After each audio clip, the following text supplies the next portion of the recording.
ایک ایسی شخصیت کہ جس نے دلوں کی اصلاح کو اپنا مشن بنایا، جس کی آواز میں وہ سوز تھا کہ سرحدیں بھی بے معنی ہو گئیں، حضرت مولانا پیر ذوالفقار احمد نقشبندی رحمۃ اللہ علیہ۔ وہ مرد درویش جو دنیا کی 562 مسلم شخصیات میں شمار ہوئے، دلوں پر راج کرنے والے حقیقی پیر طریقت آج اپنے خالق حقیقی سے جا ملے ہیں۔ انا للہ و انا الیہ راجعون۔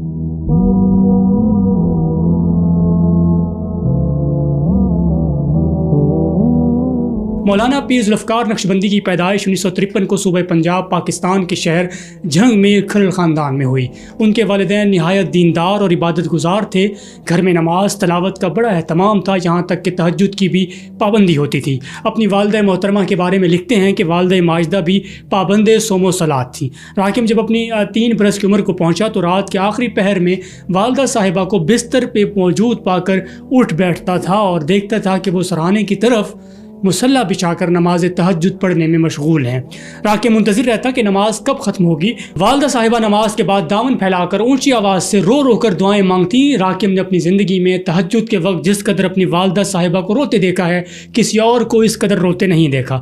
بعض اوقات والدہ صاحبہ راکم کا نام لے کر دعائیں کرتی تو راکم خوشی سے پھر بستر پر سو جاتا۔ یقیناً یہ والدہ محترمہ کی دعائیں سحرگہی اور نالہ نیم شبی کا نتیجہ ہے کہ آج ان کے بیٹے کا نام پورے عالم میں گونج رہا ہے اور ان سے دلوں کی اصلاح کا کام لیا جا رہا ہے۔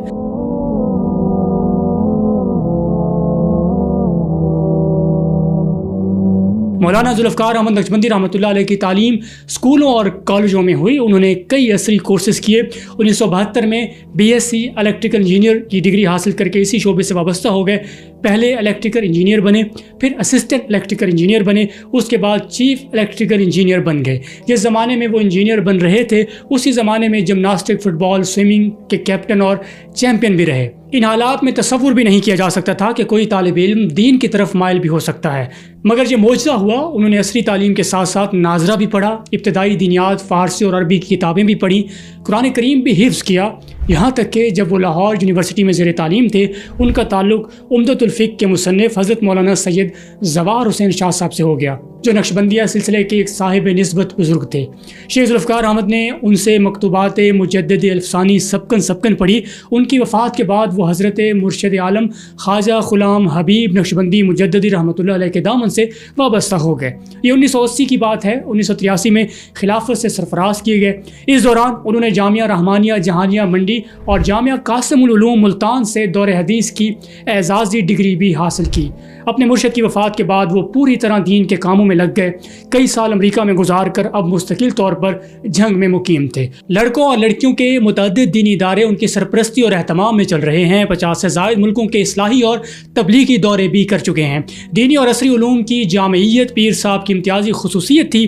انگریزی زبان پر عبور بھی حاصل تھا۔ انہیں دینی علوم کو عصری اسلوب میں اور مخاطب کی زبان میں پیش کرنے کا ایک غیر معمولی طور پر ملکہ بھی حاصل تھا۔ ہر سال رمضان المبارک کا مہینہ صرف آخری عشرہ افریقی ملک زیمبیا میں گزرتا تھا، اور جہاں حضرت اپنے مریدین اور خلفاء کی ایک بڑی جماعت کے ساتھ اعتکاف فرماتے تھے۔ ہر سال حج کے ایام میں مکہ مکرمہ اور مدینہ منورہ میں مجلسیں لگتی تھیں اور بے شمار عقیدت مند ان مجالس میں ان سے استفادہ کرتے تھے۔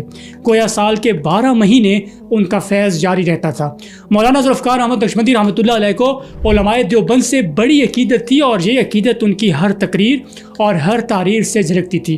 اب ان کی کوئی بھی تقریر سن لیں یا کوئی بھی کتاب اٹھا کر دیکھ لیں، آپ کو علماء دیوبند کا ذکر ضرور ملے گا، اور یہ عقیدت ہی ان کے ہندوستان آنے کا سبب بھی بنی۔ افسوس انہیں بعض مقامات کا ویزا نہیں مل سکا، ورنہ وہ تھانہ بھون، گنگو، نانوتا، رائے پور اور سہارنپور جیسے مقامات پر جہاں کبھی بزرگوں کی خانقاہیں ہوا کرتی تھیں ان کا دل جانے کے لیے بڑا بے چین رہا۔ جب کوئی سبیل جانے کی نہ نکل سکی تو دہلی سے دیوبند کا سفر کیا۔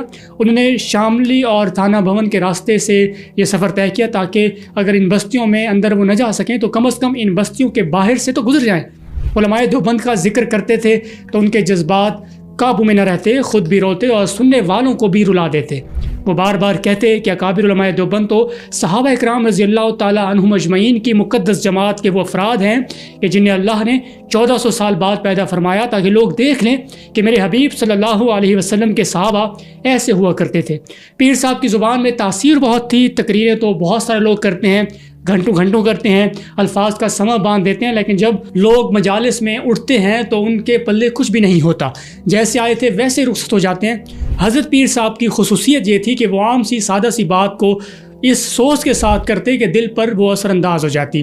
ان کی آواز کا سوز ان کے دل کے اخلاص سننے والوں کو اپنے حصار میں لے لیتا۔ ایسا بہت کم ہوتا ہے کہ ہزاروں کا مجمع تقریر کے دوران بالکل ساکت اور صامت ہو جائے اور ماحول پر ایسا سناٹا طاری ہو جائے کہ سوئی گرے تو اس کے گرنے کی آواز بھی سنائی دے۔ حضرت پیر صاحب جب تقریر شروع کرتے تو ایسا ہی ہوتا، اور بد شوق سے بد شوق انسان کو بھی پتہ نہیں چلتا کہ کب تقریر شروع ہوئی اور کب ختم ہو گئی۔ 2-2.5 گھنٹے جانے کس طرح وہ منٹوں میں گزر گئے۔ پیر صاحب ہر تقریر سے پہلے مکمل تیاری کرتے، نوٹس تیار کرتے، حدیث کا متن نوٹ کرتے، حوالے تلاش کرتے، حسب حال واقعات اور اشعار کے ذریعے اپنی ہر تقریر کو سجاتے سنوارتے۔ تقریر سے کچھ دیر پہلے تنہائی اختیار کر لیتے اور رب کریم سے رو رو کر دعا کرتے کہ اے میرے اللہ، میری تقریر میں اثر دے دے، میری زبان میں حق بات کہنے کی صلاحیت پیدا فرما۔ حضرت پیر صاحب خود فرماتے کہ میں الہامی تقریر نہیں کر سکتا، رات بھر مطالعہ کرنے کے بعد سامعین کو مخاطب کرتے۔ یہی وجہ ہے کہ ان کی تقریر موضوع کے دائرے میں رہتی، حشو اور زوائد سے پاک اور نہایت مرتب۔ پیر صاحب کی تقریروں میں حکیم الامت حضرت تھانوی رحمۃ اللہ علیہ کا رنگ جھلکتا۔ حضرت پیر صاحب جدید تعلیم یافتہ طبقے کو متاثر کرنے کی بھرپور صلاحیت بھی رکھتے تھے۔ ان کا مطالعہ بڑا وسیع تھا، مشاہدہ بڑا گہرا تھا، وہ مغربی تہذیب کے مظاہر کر چکے تھے، دیکھ چکے تھے، ان کی برائیوں سے اچھی طرح واقف اور دینی تعلیم کی برکت سے ان برائیوں کا علاج بھی خوب جانتے تھے۔ یہی وجہ ہے کہ ان سے استفادہ کرنے والوں میں ایک بڑی تعداد ڈاکٹرز، انجینئرز اور عصری علوم سے وابستہ لوگوں کی بھی ہے۔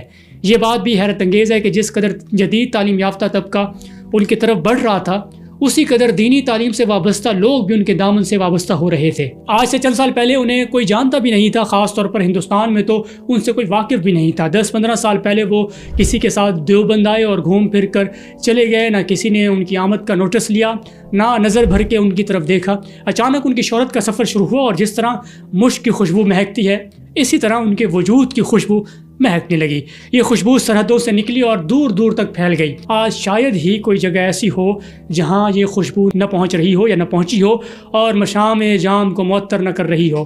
اس میں بہت کچھ دخل ان تقریروں کا ہے جو مولانا صلاح الدین سیفی کے ذریعے مرتب ہو کر پوری دنیا میں پھیل چکی ہیں۔ حضرت پیر صاحب دوسری بار جب ہندوستان آئے تو ان کی شہرت اور عظمت کا سکہ لوگوں کے دلوں میں بیٹھ چکا تھا۔ وہ جہاں جا رہے تھے، عقیدت مندوں کی بھیڑ انہیں سر آنکھوں پر بٹھا رہی ہوتی تھی۔ دیوبند میں ان کے 3 بڑے اجتماعات ہوئے، تینوں میں حاضرین کی تعداد کا اندازہ لگانا مشکل ہے۔ اگر یہ کہا جائے کہ اجتماع گاہوں میں سر سے سج بج رہا تھا تو یہ کہنا غلط نہ ہوگا۔ تینوں جگہ انہیں الگ الگ موضوع پر خطاب کا موقع ملا۔ شیخ کی مجالس میں جس طرح لوگ پہنچتے اور جس ذوق اور شوق کے ساتھ ان کو سنا جاتا، اس سے پتہ چلتا تھا کہ لوگوں میں تشنگی کا احساس ہے، ان کے دل بے چین ہے اور ان کی نگاہیں کسی مرشد کامل کی منتظر ہیں۔ اللہ تعالیٰ ان کی مغفرت فرمائے اور ان کو اپنے جوار رحمت میں جگہ عطا فرمائے، آمین یا رب العالمین۔